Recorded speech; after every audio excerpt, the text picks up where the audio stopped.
Mr. Bonner, you learned of the fraudulent activity on June 22nd or 23rd of this year, 4 days before we actually had the vote on the floor of the House of Representatives on the Waxman-Markey bill.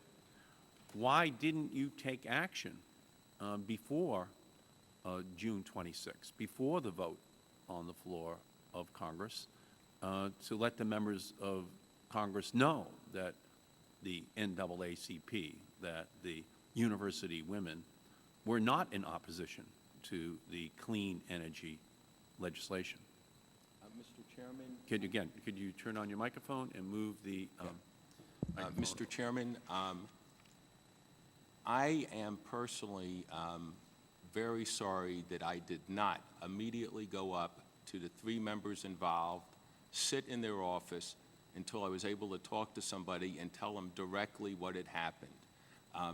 We've put in place measures to make sure this never happens again, but should it ever happen again, whether I was asked by the client or anyone else, I should have been up there.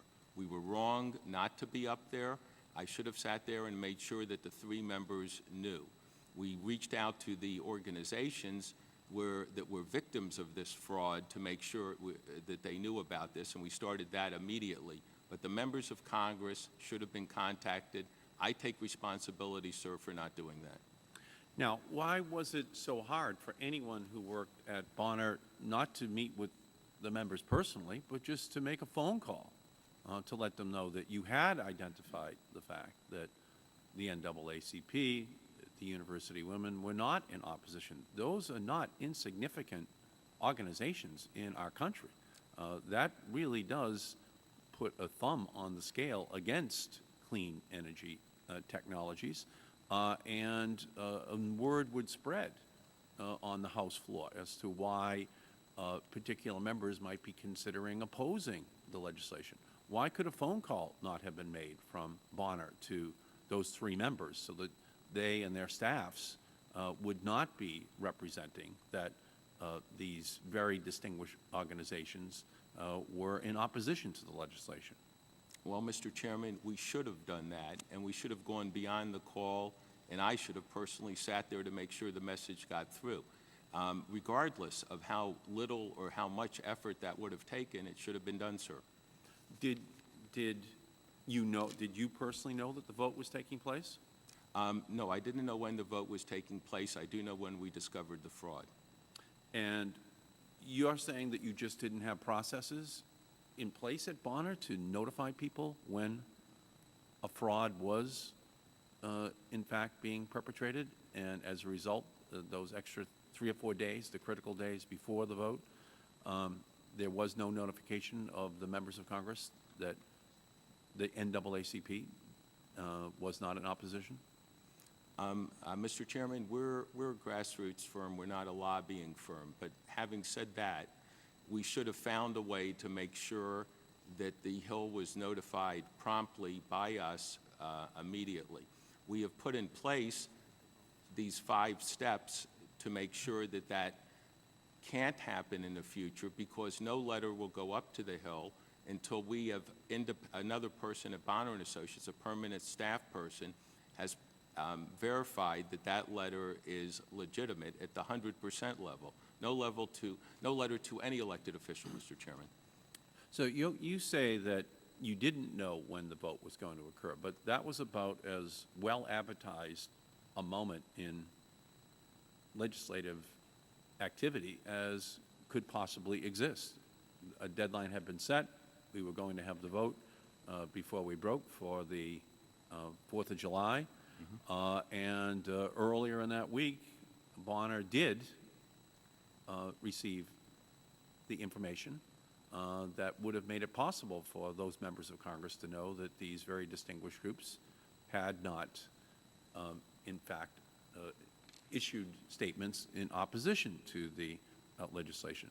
So when you say you didn't know, what were the processes that existed inside of your company to ensure that when fraudulent activity had been identified, that it would trigger an immediate rectification because it could have a profound negative impact on historic legislation passing through Congress.